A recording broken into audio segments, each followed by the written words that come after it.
MP board class channel पर आप सभी का हार्दिक स्वागत है।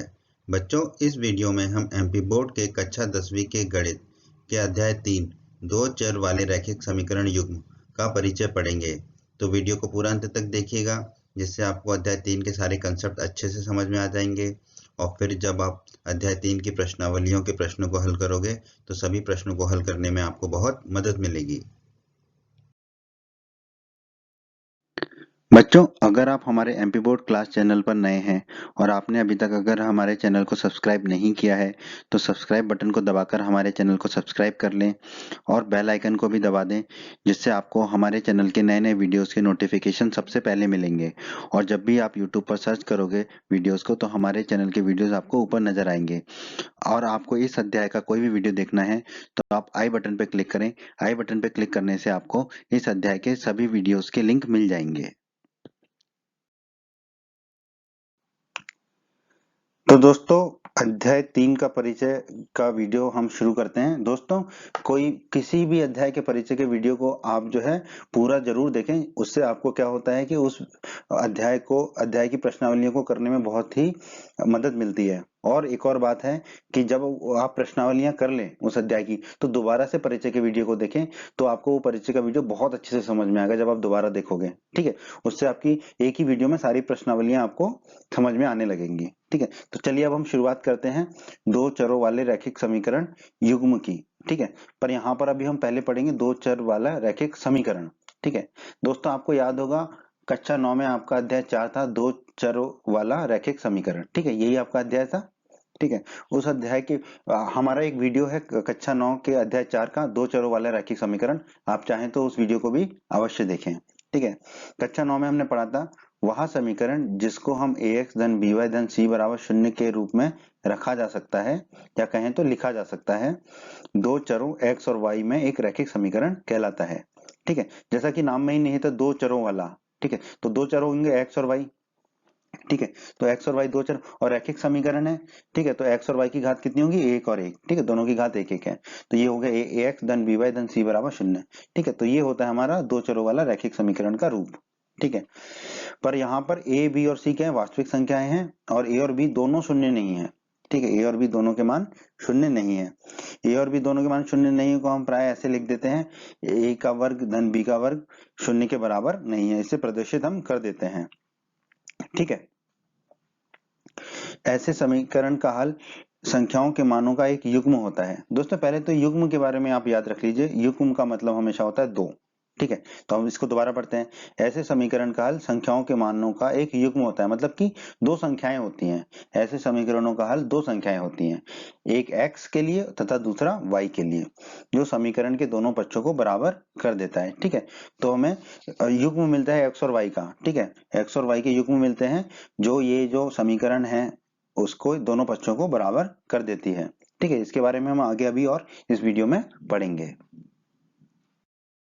दोस्तों, दो चरों वाले रैखिक समीकरण। ठीक है, दो चरों वाला रैखिक समीकरण क्या होता है, ax धन by धन c बराबर शून्य का प्रत्येक हल। इस समीकरण का जो प्रत्येक हल है उसको हम x, y ये निर्देशांक होते हैं, इस समीकरण को निरूपित करने वाली रेखा के एक बिंदु के संगत होता है। ठीक है, तो अब ग्राफ से समझ लेते हैं इसको। जैसे कि ax धन by धन c बराबर शून्य को अगर हम ग्राफ पे एक रेखा लेके बनाए, ठीक है, इस समीकरण की ये मान लेते हैं ग्राफ पर रेखा है। ठीक है, अभी हम जब प्रश्नावलियां करेंगे, प्रश्नावली 3.1 और 3.2, तो समीकरण की से रेखा बनाना सीखेंगे हम ग्राफ पर। ठीक है, तो यहाँ पर हम बस इतना समझ लेते हैं कि ये एक रेखा है इस समीकरण की। ठीक है, ये समीकरण भी लिख लिया। तो इस रेखा पर जितने भी बिंदु होंगे, ठीक है, मान लो जैसे कि ये एक बिंदु है, तो ये समीकरण का हल होगा। ठीक है, यही बात यहाँ लिखी है, दो चरों वाले रैखिक समीकरण का प्रत्येक हल। ठीक है, x, y इस समीकरण को निरूपित करने वाली रेखा के एक बिंदु के संगत होता है। तो जैसे ये रेखा पर एक बिंदु है, ठीक है, तो ये इस समीकरण का हल होगा। उसी प्रकार मान लीजिए जैसे ये इस रेखा पर एक बिंदु है, तो ये भी इस समीकरण का एक हल होगा। ठीक है, तो ये बिंदु का मतलब क्या होता है, इसके x निर्देशांक होंगे और y निर्देशांक होंगे। इस बिंदु के भी x निर्देशांक होंगे और y निर्देशांक होंगे। ठीक है, तो किसी भी समीकरण की जो रेखा होती है ग्राफ पर, ठीक है, उस रेखा पर जितने भी बिंदु होते हैं वहां उस समीकरण के हल होते हैं। तो दोस्तों, अब हम चर्चा करेंगे दो चर वाले रैखिक समीकरण युग्म की। युग्म का मतलब दोस्तों मैंने अभी अभी बताया था आपको, दो होता है। तो इसका मतलब क्या होगा, दो चर वाले दो रैखिक समीकरण। ठीक है, अभी तक हमने दो चर वाले एक एक रैखिक समीकरण के बारे में पढ़ा था, अब हम दो चर वाले दो रैखिक समीकरणों के बारे में पढ़ेंगे। ठीक है, और दो रैखिक समीकरणों को हम कह देते हैं रैखिक समीकरण युग्म। तो युग्म का मतलब आप याद रखिए दो होता है। ठीक है दोस्तों, ये अध्याय बहुत ही काम का है, आपके जीवन में आगे आगे की कक्षाओं में भी बहुत काम आने वाला है। तो इस अध्याय को आप अच्छे से पढ़िए। ठीक है, दो चरों x और y में रैखिक समीकरण युग्म का व्यापक रूप इस प्रकार है। ठीक है, पहला रैखिक समीकरण हम मान लेते हैं a1x धन b1y धन c1 बराबर 0, और दूसरा रैखिक समीकरण a2x धन b2y धन c2 बराबर 0। x और y यहाँ पर चर है हमारे। ठीक है, जहां पर a1 b1 c1 a2 b2 c2 सभी क्या है, वास्तविक संख्याएं हैं, और a1 b1 और a2 b2 शून्य नहीं होंगे, जिसको हम ऐसे लिख देते हैं a1 का वर्ग धन b1 का वर्ग शून्य के बराबर नहीं है, और a2 का वर्ग धन b2 का वर्ग शून्य के बराबर नहीं है, ऐसा हम लिख देते हैं। ये दो रैखिक समीकरण दो चर x और y में है। ठीक है, x और y में दो रैखिक समीकरण है। इस प्रकार के समीकरणों को दो चरों में रैखिक समीकरणों का एक युग्म कहा जाता है, या रैखिक समीकरण युग्म कहते हैं। ठीक है, क्योंकि ये दो रैखिक समीकरण है, बहुत ही आसान है। दो रैखिक समीकरण है तो रैखिक समीकरण युग्म कह लेते हैं हम, या दो चरों में रैखिक समीकरणों का एक युग्म कह लेते हैं। ठीक है, तो याद रखिएगा ये हमारा रैखिक समीकरण युग्म है। ठीक है, क्योंकि यहाँ पर हमारे दो रैखिक समीकरण है। ठीक है, और दो चर वाले हैं तो ये दो चर वाले हैं। दो चर कौन कौन से हमारे, एक्स और वाई। आइए दोस्तों, अब हम दो चर वाले रैखिक समीकरण युग्म की कुछ गुणों की चर्चा कर लेते हैं। दो चरों में एक रैखिक समीकरण का ज्यामितीय, ठीक है, ज्यामितीय कह लें या ग्राफी के लिए एक ही बात है, का निरूपण एक सरल रेखा होता है। ठीक है, हर एक रैखिक समीकरण का ग्राफीय ज्यामितीय निरूपण क्या होगा, एक सरल रेखा होगा। ये तो हमने कक्षा 9 में भी पढ़ा है। ठीक है, यहाँ पर ये रैखिक समीकरण युग्म है तो हमें दो सरल रेखाएं प्राप्त होंगी, दो चर वाले रैखिक समीकरण युग्म का, जो जब हम ज्यामितीय या ग्राफी निरूपण करेंगे तो। ठीक है, क्या आप बता सकते हैं कि दो चरों में रैखिक समीकरण युग्म ज्यामितीय रूप से कैसा दिखेगा? अभी हमने बताया ये दो सरल रेखाएं होंगी जिन्हें साथ साथ लिया जाएगा। ठीक है, इसे अभी हम परिचय के वीडियो में देखेंगे, अभी देखेंगे। दो चरों वाले रैखिक समीकरण का आलेख प्राप्त करने के लिए दो हलों के संगत दो बिंदु आलेखित करना और उन्हें एक रेखा से मिला देना पर्याप्त होता है। ठीक है, तो जब भी हमें समीकरण से ज्योमेट्री ग्राफी बनाना है, सरल रेखा बनानी है, तो उसके लिए हमें क्या करना होता है, पहले वो समीकरण के दो हल ज्ञात करने होते हैं। ठीक है, वो दो हल क्या होते हैं, दो बिंदु होते हैं। अब फिर उन दो बिंदुओं को मिलाकर हम एक रेखा खींच देते हैं, तो वही रेखा हमारे उस समीकरण रैखिक समीकरण का ज्योमेट्री ग्राफीय निरूपण होता है। इसे अभी हम देखेंगे। ग्राफ आलेख खींचने के लिए हमें समीकरण के कम से कम दो हलों की आवश्यकता होती है, कम से कम दो, आप ज्यादा भी ले सकते हैं, पर हम ज्यादा क्यों लेंगे, क्योंकि इतना समय तो हमें है नहीं एग्जाम पेपर में। ठीक है, परीक्षा में हमारे पास समय तो उतना ही होता है, तो हम दो लेंगे और दो से ही उसको हल कर देंगे। ठीक है, उसका ग्राफ बना देंगे। तो आइए दोस्तों, अब हम जल्दी से समझ लेते हैं कि रैखिक समीकरण युग्म को हम ग्राफ पर कैसे निरूपित करेंगे और कैसे उससे हल ज्ञात करेंगे। ठीक है, बाकी आप प्रश्नावली 3.1 और 3.2 के वीडियोस देखें, उसमें आपको बहुत सारे प्रश्न मिलेंगे इस पर आधारित। ठीक है, पर ये परिचय देखने से आपको वो समझने में बहुत आसानी होगी। मान लेते हैं हमारा पहला समीकरण है x धन y बराबर 10। ठीक है, तो उसके इस समीकरण के हम दो बिंदु ज्ञात कर लेंगे। मान लेते हैं वो बिंदु हमारे आ गए 5,5 और 6,4। ये बिंदु कैसे ज्ञात करने हैं, ये आप प्रश्नावली 3.1 और 3.2 में सीखेंगे। दूसरा समीकरण जो है हम मान लेते हैं x माइनस वाई बराबर 4 है। ठीक है, तो इसके भी दो बिंदु हम ज्ञात कर लेंगे, तो वो हमारे आ गए 4,0 और 5,1। ये कैसे ज्ञात करेंगे, ये आप प्रश्नावली 3.1 और 3.2 के प्रश्नों के वीडियो में सीख जाओगे। ठीक है, अब हम ग्राफ खींच लेते हैं। ठीक है, पहले समीकरण के बिंदु क्या है हमारे 5,5, तो हम ग्राफ पे 5,5 बिंदु ले लेंगे। दूसरा बिंदु क्या है हमारा यहाँ पर 6,4, तो यहाँ पर 6,4 ले लेंगे।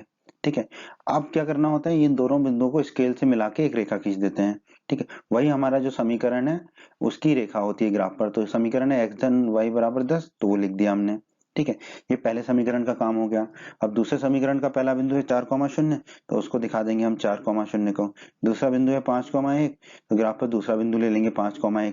अब इन दोनों बिंदुओं को मिला के रेखा खींच देंगे। ठीक है, समीकरण लिख देंगे x माइनस वाई बराबर 4।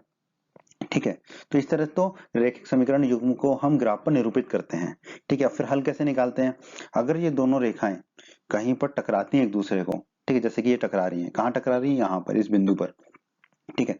तो उस बिंदु के जो निर्देशांक होते हैं वही रैखिक समीकरण युग्म का हल होता है, जैसे कि यहाँ पर 7,3 है, ठीक है। तो ये विधि है, इस विधि को आप और विस्तार से सीखोगे प्रश्नावली 3.1 और 3.2 के वीडियोस में।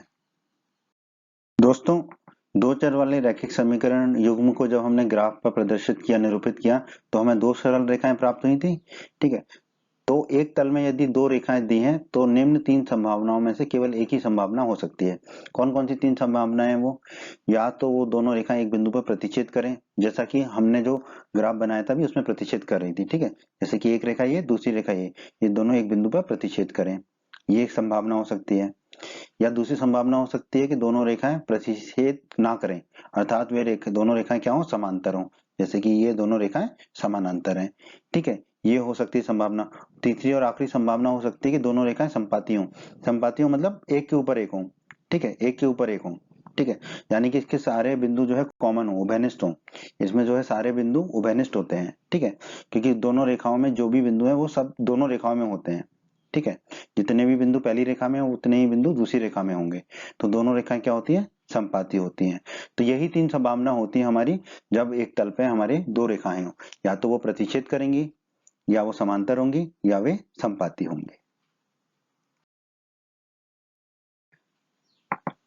तो दोस्तों, तीनों संभावनाओं के गुणों के बारे में एक एक करके चर्चा कर लेते हैं। पहली संभावना थी दोनों रेखाएं एक बिंदु पर प्रतिच्छेद करती हैं। इस स्थिति में जो है हमें समीकरण युग्म का केवल और केवल एक हल मिलेगा, और वो हल क्या होगा, अद्वितीय होगा। अद्वितीय हल का मतलब होता है कि केवल और केवल एक ही हल, ठीक है। जैसे हम कहते हैं कि ताजमहल जो है अद्वितीय है, अद्वितीय मतलब ताजमहल के जैसा दूसरी कलाकृति है ही नहीं, ठीक है। तो अद्वितीय का मतलब होता है कि वो सिर्फ अकेला है, वैसा और कोई है नहीं, ठीक है। तो जब दोनों रेखाएं एक बिंदु पर प्रतिच्छेद करेंगी तो हम कह सकते हैं कि समीकरण का केवल और केवल एक ही हल होगा, और वो हल क्या होगा, जिस बिंदु पर वो दोनों रेखाएं प्रतिच्छेद करती हैं, ठीक है। जैसे कि ये दोनों रेखाएं इस बिंदु पर प्रतिच्छेद कर रही हैं, तो यही इसका हल होगा, ठीक है।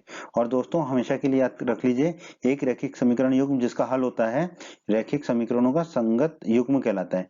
जब भी हल होगा, एक हल हो या अनेक हल हो, ठीक है, तो वो रैखिक समीकरणों का क्या होगा, संगत युग्म कहलाता है, ठीक है। जब भी हल मिले, ठीक है, या तो एक हल हो अनेक हल हो, ठीक है, दोनों ही केस में, दोनों ही स्थितियों में संगत युग्म कहलाते हैं, ठीक है। तो जब भी हल होगा तो उसे हम कहेंगे संगत, और जब हल नहीं होगा तो हम कहेंगे असंगत, ठीक है। ये हमेशा के लिए याद रख लीजिए।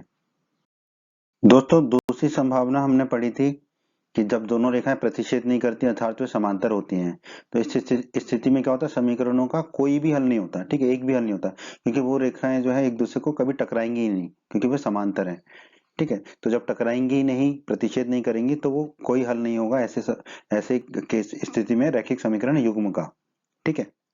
और जब हल नहीं होगा तो हमने अभी पढ़ा था एक रैखिक समीकरण युग्म जिसका कोई हल नहीं होगा, रैखिक समीकरणों का असंगत युग्म कहलाएगा, ठीक है। हल नहीं होगा तो असंगत युग्म कहलाता है, ठीक है। हल होगा तो संगत युग्म कहलाता है। तो जब दोनों रेखाएं प्रतिच्छेद नहीं करेंगी अर्थात वे समांतर होंगी, ठीक है, तो एक तो कोई हल नहीं होगा, और ऐसी स्थिति में रैखिक समीकरणों का जो युग्म है वो क्या होगा, असंगत होगा, ठीक है। दोस्तों, तीसरी स्थिति है हमारी जब दोनों रेखाएं संपाती हों, तो इस स्थिति में समीकरणों के क्या होते हैं, अपरिमित रूप से अनेक हल होते हैं, अनंत हल होते हैं, ठीक है, ठीक है, इनफाइनाइट हल होते हैं, ठीक है, क्योंकि दोनों रेखाएं क्या है, संपाती हैं, ठीक है। और इस युग्म को दो चरों के रैखिक समीकरणों का आश्रित युग्म भी कहते हैं, ठीक है। हालांकि ये उतना महत्वपूर्ण नहीं है आपके लिए, पर फिर भी याद रखिएगा, आश्रित युग्म भी कहते हैं। देखो, एक दूसरे पे आश्रित है ना, एक दूसरे के साथ ही चल रहे हैं, ठीक है। रैखिक समीकरणों का आश्रित युग्म सदैव संगत होता है। क्यों होता है, क्योंकि इसके कितने हल हैं, अनेक हल हैं। हमने अभी भी पढ़ा है कि अगर हल होगा, चाहे एक हो चाहे अनेक हो, वो संगत युग्म कहलाता है, ठीक है। तो जब दोनों रेखाएं संपाती होंगी तब भी वो संगत युग्म होगा, और जब प्रतिच्छेद करेंगी तब भी संगत युग्म होगा। परंतु जब प्रतिच्छेद नहीं करेंगी और समांतर होंगी रेखाएं, तो वो जो है असंगत युग्म होगा। दोस्तों, अध्याय 3 की प्रश्नावली 3.2 और अन्य प्रश्नावलियों में हमें कुछ प्रश्नों को हल करना होगा। तो उसके लिए हम समझ लेते हैं कि समीकरण हमें या तो इस तरह से दे रखा होगा, a1x धन b1y धन c1 बराबर 0, ठीक है। दूसरा समीकरण a2x धन b2y धन c2 बराबर 0। तो यहाँ पर ध्यान देने वाली बात है कि जो सारे पद हैं x, y और अचर राशि के, वो सब बाईं तरफ हैं और दाईं तरफ सिर्फ 0 है, ठीक है। या फिर इस तरह के समीकरण होंगे हमारे a1x धन b1y बराबर c1, ठीक है, अचर के बराबर, ठीक है, और दूसरा समीकरण होगा a2x धन b2y बराबर c2। ठीक है, तो आपको ध्यान क्या रखना है कि देखो x और y के पद तो एक ही तरफ होंगे, ठीक है, सिर्फ जो अचर है या तो वो x और y के साथ हो बाईं तरफ या वो दाईं तरफ हो। अगर दाईं तरफ है तो दोनों समीकरण के अचर दोनों दाईं तरफ होने चाहिए, और अगर बाईं तरफ है तो दोनों अचर जो है बाईं तरफ होने चाहिए। ठीक है, बस इतना याद रखना है। ठीक है, फिर अब इस टेबल को आप याद रख लीजिए। ठीक है, कैसे अनुपातों से आप कुछ निष्कर्ष निकाल सकते हैं। ठीक है, या तो समीकरण इस तरह से हो, ठीक है, या इस तरह से हो, ठीक है, जिसमें कि अचर दाईं तरफ है या अचर दोनों अचर बाईं तरफ हो। ठीक है, अगर इस तरह से है तो आप इन अनुपातों का उपयोग कर सकते हैं। तो अगर a1 बटे a2 b1 बटा b2 के बराबर नहीं आता है, ठीक है, a1 बटा a2 b1 बटे b2 के बराबर नहीं आता है, तो हम कह सकते हैं कि दोनों रेखाएं एक बिंदु पर प्रतिच्छेद करेंगी। ठीक है, और हम जानते हैं कि अगर दोनों रेखाएं एक बिंदु पर प्रतिच्छेद करेंगी तो दोनों रेखाओं का एक हल होगा और वो अद्वितीय हल होगा। और दोस्तों हम जानते हैं कि अगर हल होगा तो वो संगत युग्म भी कहलाएगा। ठीक है, फिर दूसरा स्थिति बनती है कि जब a1 बराबर a1 बटे a2 और बराबर हो b1 बटे b2 के, अगर नहीं है बराबर तो दोनों बराबर होंगे। ठीक है, तो उसमें दो कंडीशन बनेंगी, एक एक करके दोनों को हम डिस्कस कर लेते हैं। ठीक है, चर्चा कर लेते हैं। तो जब a1 बटे a2 और b1 बटे b2 बराबर है तो हमें देखना पड़ेगा कि क्या वो c1 बटे c2 के भी बराबर है। अगर है तो हम कह देंगे कि दोनों रेखाएं समपाती होंगी। ठीक है, इसका मतलब क्या है कि अगर तीनों जो अनुपात हैं वो बराबर हैं, ठीक है, तो दोनों रेखाएं समपाती होंगी, और जब दोनों रेखाएं समपाती होती हैं तो अपरिमित रूप से अनेक हल होते हैं। ठीक है, और अनेक हल मतलब हल है तो वो समपाती युग्म कहलाएगा। ठीक है, वो समपाती नहीं संगत युग्म कहलाएगा। समपाती तो रेखाएं हैं, वो युग्म क्या कहलाएगा, संगत, क्योंकि उसका हल होगा। लेकिन अगर a1 बटा a2 बराबर है b1 बटा b2 के, पर वो c1 बटा c2 के बराबर नहीं है, उस स्थिति में दोनों रेखाएं क्या होती हैं, समांतर होती हैं। और हम जानते हैं जब दोनों रेखाएं समांतर हैं तो कोई हल नहीं होता समीकरण का, और जब कोई हल नहीं होगा समीकरण का तो वो रैखिक समीकरण युग्म क्या होंगे, असंगत होंगे। ठीक है, तो इस टेबल को बहुत अच्छे से याद कर लीजिए, आप समझ लीजिए। ठीक है, आपको बहुत काम आएगी ये टेबल।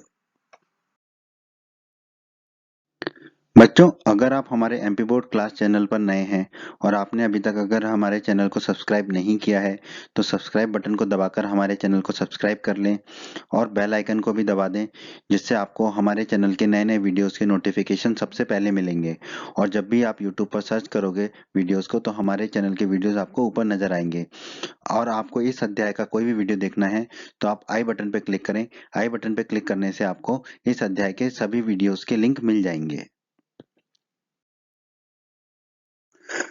दोस्तों, एक रैखिक समीकरण युग्म को हल करने की तीन बीजगणितीय विधि हैं जिनका हम अध्ययन करेंगे। पहली है प्रतिस्थापन विधि, दूसरी है विलोपन विधि और तीसरी है वज्र गुणन विधि। ठीक है, हम इन तीनों विधियों का अध्ययन करेंगे और एक एक उदाहरण से समझेंगे कि कैसे इन विधियों का उपयोग करना है। ठीक है, आपकी प्रश्नावली 3.3 प्रतिस्थापन विधि पर आधारित है, प्रश्नावली 3.4 विलोपन विधि पर आधारित है और प्रश्नावली 3.5 वज्र गुणन विधि पर आधारित है। दोस्तों, सबसे पहले हम पढ़ लेते हैं प्रतिस्थापन विधि। ठीक है, प्रतिस्थापन विधि के क्या चरण है। ठीक है, हमें दो समीकरण दिए होंगे चर x और चर y में। ठीक है, तो हम क्या करेंगे, किसी एक समीकरण को पकड़ेंगे, उसमें एक चर का मान, ठीक है, मान लेते हैं y, x भी हो सकता है, मान लेते हैं y का मान दूसरे चर, ठीक है, मान लेते हैं कि x के पदों में किसी भी समीकरण से ज्ञात करेंगे जो सुविधाजनक हो, जो हमारे लिए आसान हो। ठीक है, एक समीकरण में हम y बराबर x के पदों में उसको लिख देंगे।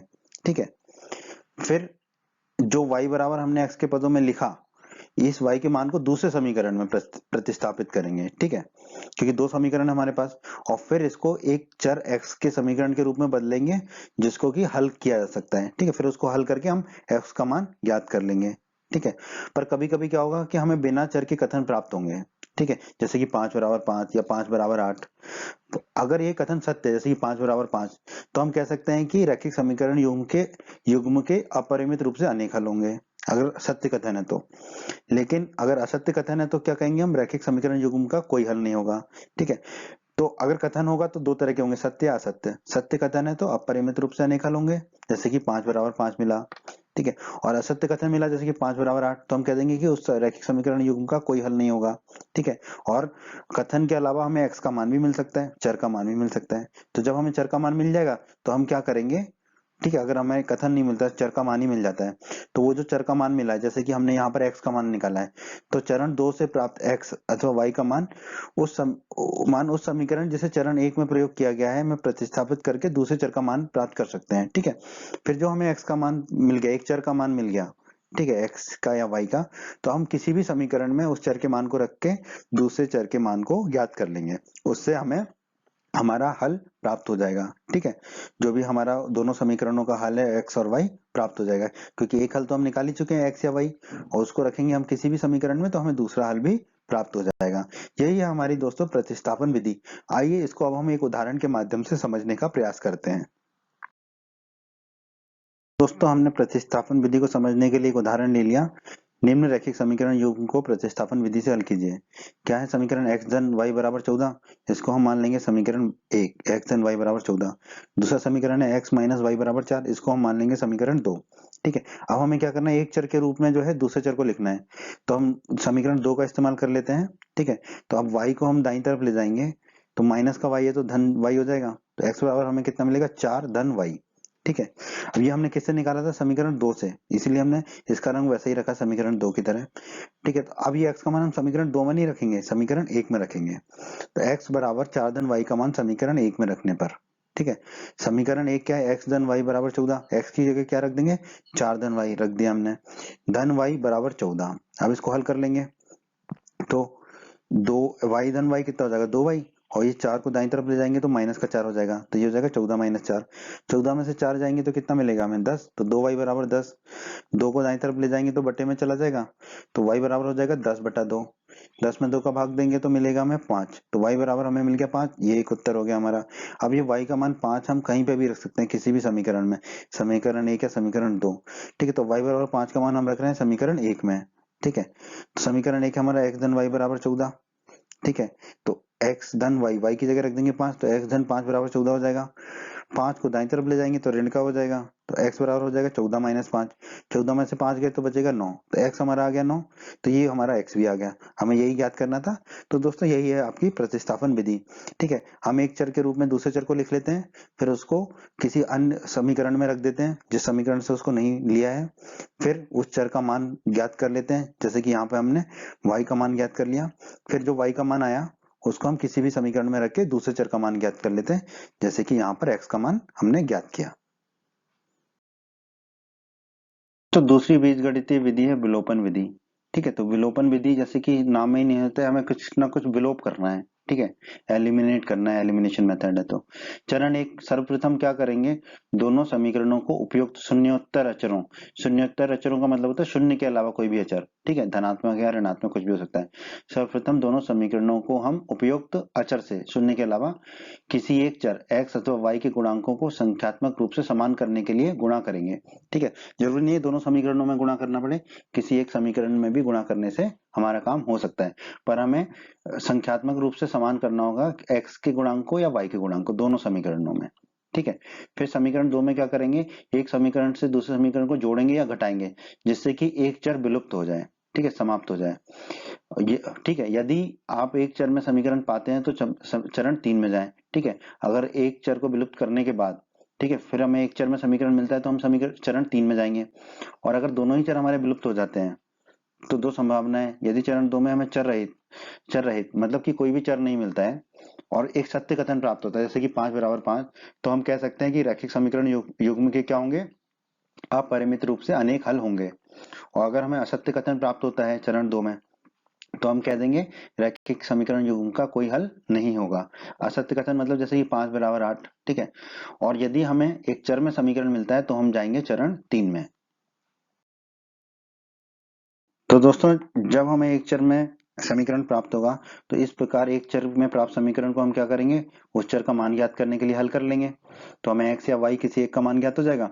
अब वो x या y का मान मूल समीकरणों में से किसी भी एक समीकरण में रख के दूसरे चर का मान ज्ञात कर लेंगे। ठीक है, तो इस प्रकार हमें दोनों चरों के मान प्राप्त हो जाएंगे, तो इससे हमारा हल प्राप्त हो जाएगा हमें। आइए अब हम एक उदाहरण के माध्यम से इसको और अच्छे से समझने का प्रयत्न करते हैं।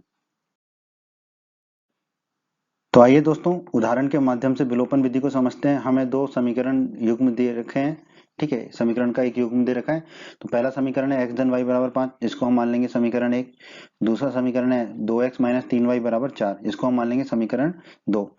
अब दोस्तों देखिए यहाँ पर पहले समीकरण में तो x और y है सिर्फ, दूसरे समीकरण में 2x और 3y है। ठीक है, तो अब हम क्या कर सकते हैं, या तो पहले समीकरण में 2 का गुणा कर लें तो इसमें 2x मिल जाएगा हमें, या हम 3 का गुणा कर लें तो 3y मिल जाएगा। ठीक है, तो हम कुछ भी कर सकते हैं। तो हमने यहाँ पर क्या किया है, समीकरण 1 में 3 का गुणा किया है। ठीक है, क्योंकि 3y मिल जाएगा तो हम दोनों समीकरणों को जोड़ देंगे। ठीक है, जोड़ना आसान होता है घटाने से। अगर हम 2 से गुणा करते तो 2x मिलता, फिर हमें घटाना पड़ता है एक समीकरण से दूसरे को, तो हमें समीकरण 1 को 3 से गुणा कर लेते हैं। ठीक है, समीकरण 1 को 3 से गुणा करेंगे, ये है समीकरण 1, इसको 3 से गुणा कर लेते हैं। तो 3 गुणा x धन y बराबर 3 गुणा 5 हो जाएगा। 3 गुणा x होगा 3x और 3 गुणा y होगा 3y, बराबर हमें मिल गया 15।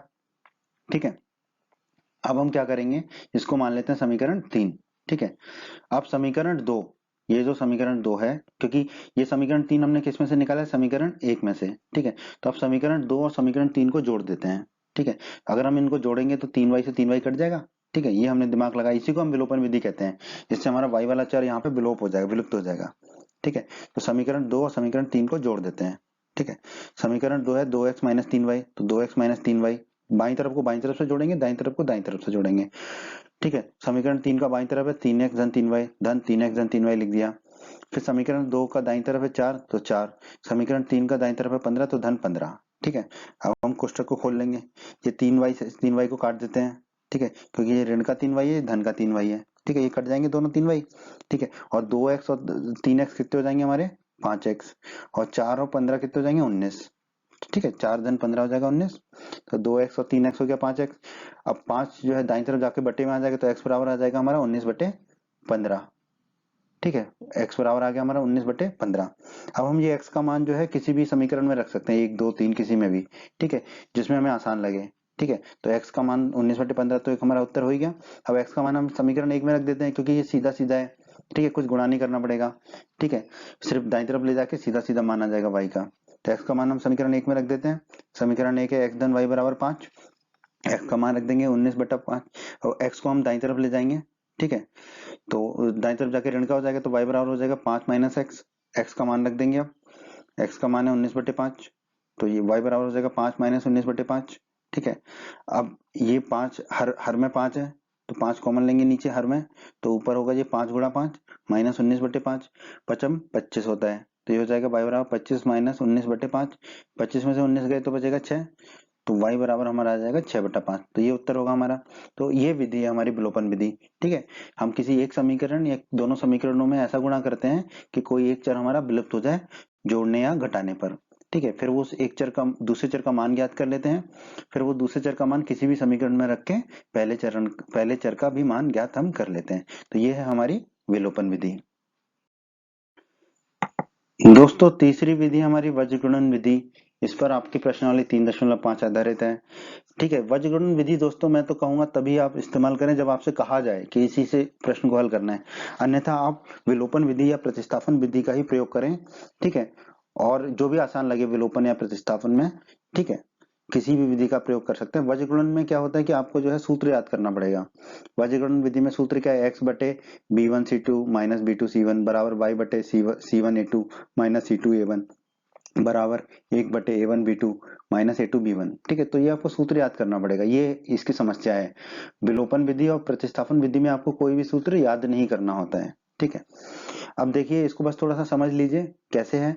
जब x के बटे में लिखना है आपको, ठीक है, तो x के जो अचर हैं a1 और a2 उनको भूल जाइए, तो क्या बचे हमारे अचर b1 और c1 और b2 और c2।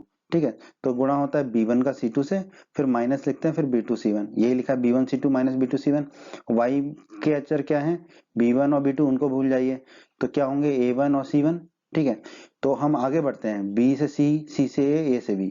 ठीक है, तो फिर c1 a2, ठीक है, c1 का a2 से गुणा होगा, ठीक है, माइनस c2 a1, तो c1 a2 minus c2 a1।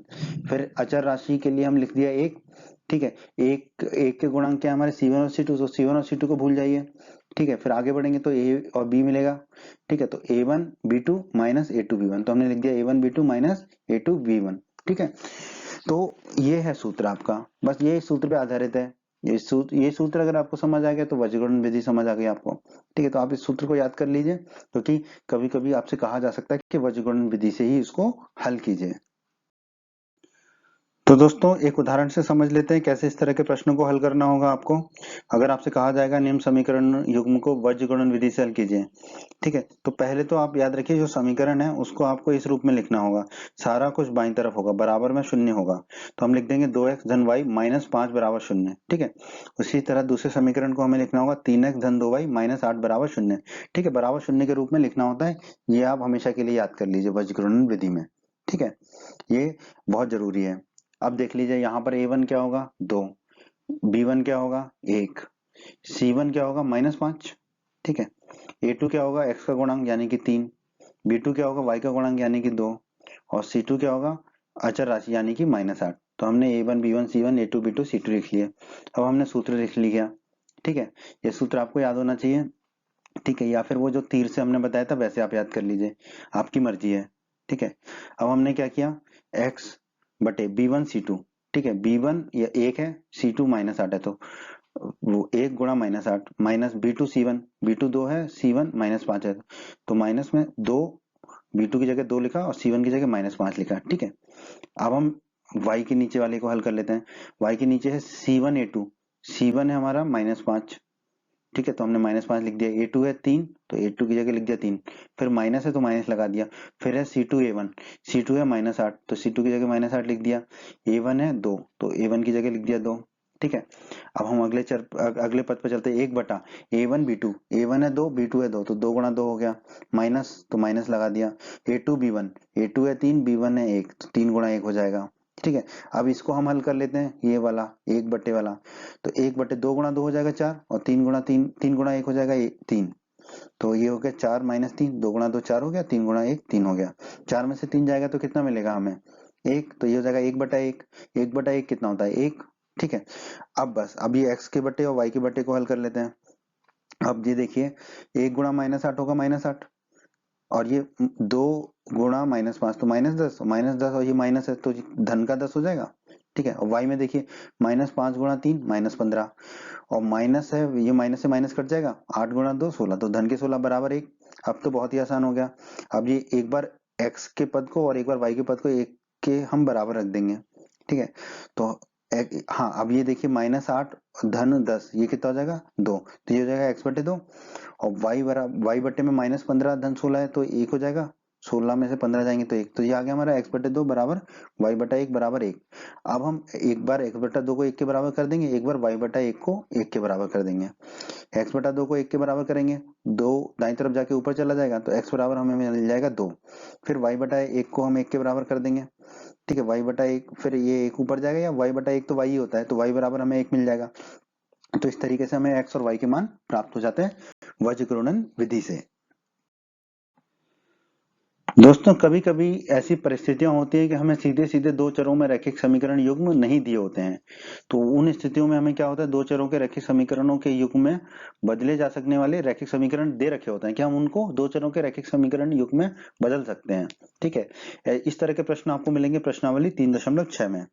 ठीक है, तो अनेक स्थितियां जिन्हें गणितीय रूप में ऐसे दो समीकरणों से प्रदर्शित किया जा सकता है जो प्रारंभ में रैखिक नहीं हो, परंतु हम उन्हें परिवर्तित करके एक रैखिक समीकरण युग्म में बदल सकते हो, फिर हम उन रैखिक समीकरणों को हल कर लेते हैं और उससे हमारे हल प्राप्त हो जाते हैं। ठीक है, तो एक उदाहरण के माध्यम से समझ लेते हैं कि इस तरह के प्रश्नों को कैसे हल करना है। इसी पर आपकी प्रश्नावली 3.6 आधारित है दोस्तों। तो आइए दोस्तों एक उदाहरण से समझ लेते हैं इसको। निम्न समीकरणों के युग्मों को रैखिक समीकरणों के युग्म में बदलकर हल कीजिए। ठीक है, ये दो समीकरण दिए, ये रैखिक समीकरण नहीं है, इसमें दो चर तो हैं हमारे एक्स वाई, पर वो हर में है, अंश में नहीं है ऊपर ना। ठीक है, तो पहले तो हमें इन्हें रैखिक समीकरणों के युग्म में बदलना पड़ेगा, फिर हल करेंगे। तो हम मान लेते हैं कि 1/x a है और 1/y जो है b है।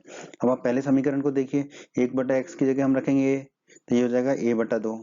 ठीक है, धन 1/y की जगह रखेंगे b, तो ये हो जाएगा b/3 बराबर 2। ठीक है, अब हर बराबर नहीं है तो गुणा हो जाएगा, तो नीचे तो हो जाएगा 2 गुणा 3, और ये 3 गुणा a धन 2 गुणा b, तो ये लिख दिया 3 गुणा a धन 2 गुणा b।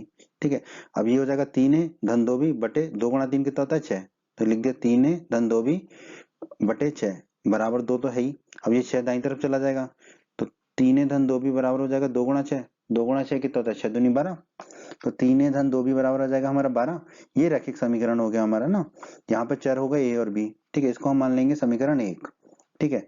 उसी तरह दूसरे समीकरण में 1 बटा x की जगह रखेंगे हम a, तो वो हो जाएगा a बटा 3, 1 बटा y की जगह रखेंगे b, तो ये हो जाएगा b बटा 2, बराबर हमें दे रखा है 13 बटे 6, ठीक है। अब 3 और 2 हर बराबर नहीं है, तो नीचे दोनों का गुणा हो जाएगा, और 2 गुणा a हो जाएगा धन 3 गुणा b, तो हम लिख दिया 2 गुणा a धन 3 गुणा b बटे में 3 गुणा 2 बराबर 13 बटे 6 दे रखा है हमें।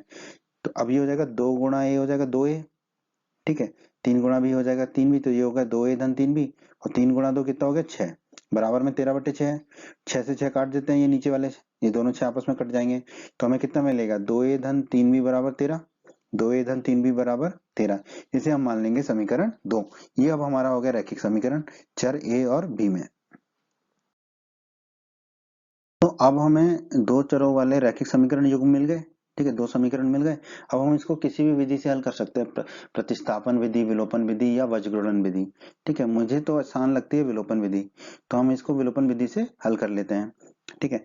क्या करेंगे, समीकरण 1 को 3 से गुणा कर लेते हैं, ठीक है, तो ये 6 भी हो जाएगा, और समीकरण 2 को कर लेंगे 2 से गुणा, तो ये 6 भी हो जाएगा। तो पहले समीकरण 1 को 3 से गुणा कर लेते हैं, तो 3 गुणा 3 धन 2 भी लिख दिया बराबर 3 गुणा 12, ठीक है, 3 गुणा 3 हो जाएगा हमारा 9, और 3 गुणा 2 भी हो जाएगा 6 भी, तो ये हो गया 9 धन 6 भी, और 3 गुणा 12 12 3 36 हो गया हमारा, ठीक है।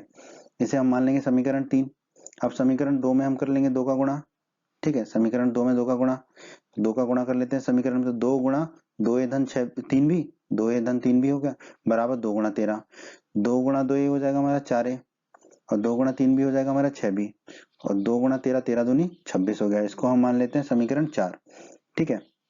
अब देखिए ये बड़ा है 9a बड़ा है 4a से, 6b से 6b काटना है हमें, तो हमारे पास दो ऑप्शन है, या तो हम समीकरण 3 से समीकरण 4 को घटाएं या समीकरण 4 से समीकरण 3 को घटाएं। तो हम क्या करते हैं, जानबूझकर बड़े में से छोटे को घटाते हैं ताकि माइनस का चिन्ह ना मिले हमें ना। तो हम समीकरण 3 से समीकरण 4 को घटा लेंगे, 3 से 4 को घटा लेंगे, ठीक है। 3 से 4 को घटाएंगे तो हम लिख लेंगे 3 का बाईं तरफ 9 धन 6 भी, हमने लिख दिया 9 धन 6 भी, ऋण का चिन्ह लगा दिया, फिर हम समीकरण 4 का बाईं तरफ 4 धन 6 भी को लिख लिया, फिर बराबर समीकरण 3 का दाईं तरफ 36 माइनस समीकरण 4 का दाईं तरफ 26, ठीक है। अब आप देखिए हमने कोष्टक खोलिया, तो ये हो गया 9 धन 6 भी, 4 माइनस में आ जाएगा क्योंकि बाहर माइनस है कोष्टक के, और 6 भी माइनस में आ जाएगा क्योंकि कोष्टक के बाहर माइनस है, बराबर 36 माइनस 26, ठीक है। अब 6 भी से 6 भी कट जाएगा क्योंकि ये धन का 6 भी है, ये ऋण का 6 भी है, तो धन के 6 भी से ऋण का 6 भी कट जाएगा, और 9a में से 4a जाएगा तो कितना बचेगा 5a, ठीक है, और 36 में से 26 जाएगा तो बचेगा 10, ठीक है। तो अब 5 को हम दाईं तरफ ले जाएंगे तो 10 के बट्टे में चला जाएगा, तो a बराबर हो जाएगा 10 बटे 5, 10 में 5 का भाग देते हैं तो 2 प्राप्त होता है, तो a बराबर हमें मिल गया 2। अब ये a का मान हम किसी भी समीकरण में रख देंगे 1 या 2 में, ठीक है। तो दोस्तों हमने a का मान निकाल लिया, अब हम किसी भी समीकरण में रख सकते हैं, ठीक है। हम यहाँ a बराबर 2 का मान रख देते हैं समीकरण 1 में, हम कहीं भी रख सकते थे, समीकरण 1 में रख देते हैं, ठीक है। समीकरण 1 है हमारा 3 धन 2 भी बराबर 12, एक ही जगह रख देंगे 2, तो ये हो जाएगा 3 गुणा 2 धन 2 भी बराबर 12, ठीक है, 3 गुणा 2 होता है 6, तो ये हो जाएगा 6 धन 2 भी बराबर 12, 6 को दाईं तरफ ले जाएंगे तो ऋण का हो जाएगा, तो 2 भी बराबर हो जाएगा 12 माइनस 6, 12 में से 6 गए तो कितना मिलेगा 6, तो 2 भी बराबर मिलेगा हमें 6। अब 2 को दाईं तरफ ले जाएंगे तो बटे में जाएगा, तो b बराबर हो जाएगा 6 बटे 2, 6 में 2 का भाग देंगे तो हमें मिलता है 3, तो b बराबर हमें मिल जाएगा 3। तो a और b मिल गए, a 2 मिल गया, b 3 मिल गया। अब हमने 1 बटा x को कितना माना था, a ये माना था शुरू में, ठीक है। तो 1 बटा a कितना हो जाएगा x होगा 1 बटा a कितना है 2, तो x कितना आ जाएगा हमारा 1 बटा 2, ये एक उत्तर होगा हमारा। हमने 1 बटा y माना था b, तो एक b नीचे आ जाएगा y ऊपर चला जाएगा, तो 1 बटा b हो जाएगा हमारा y, यानी कि y बराबर 1 बटा b का मान कितना है 3, तो y हमारा हो जाएगा 1 बटा 3, ठीक है। तो x और y के मान आ गए हमारे, ठीक है। तो इस विधि से हम प्रश्नावली 3.6 के सभी प्रश्नों को हल करेंगे, ठीक है। तो दोस्तों अध्याय 3 के परिचय के वीडियो में इतना ही है। अब आप हमारे आगे के वीडियो प्रश्नावली 3.1 से 3.6 तक के सभी प्रश्नों के वीडियो को अवश्य देखें। उम्मीद करते हैं बच्चों आपको एमपी बोर्ड क्लास का ये वीडियो पसंद आया होगा। बच्चों अगर आप हमारे चैनल पर नए हैं और आपने अभी तक चैनल को सब्सक्राइब नहीं किया है तो आप सब्सक्राइब बटन को दबाकर जल्दी से चैनल को सब्सक्राइब कर लीजिए और बेल आइकन को भी दबा दीजिए। बेल आइकन को दबाने से क्या होगा, हमारे चैनल पर जब भी कोई नया वीडियो आएगा तो उसका नोटिफिकेशन सबसे पहले आपको मिलेगा और यूट्यूब सर्च में भी आपको हमारे वीडियोज ऊपर नजर आएंगे। और आप हमारे वीडियोज को अपने सभी दोस्तों के साथ फेसबुक और व्हाट्सएप पर अवश्य शेयर कीजिए जिससे आपके दोस्तों का भी लाभ हो सके। वीडियो पसंद आया है तो वीडियो को लाइक जरूर कर दीजिएगा और इस अध्याय के बाकी अन्य वीडियोस देखने के लिए आप आई बटन पर क्लिक करें। आई बटन पर क्लिक करने से आपको इस अध्याय के बाकी सभी वीडियोस के लिंक प्राप्त हो जाएंगे। धन्यवाद बच्चों।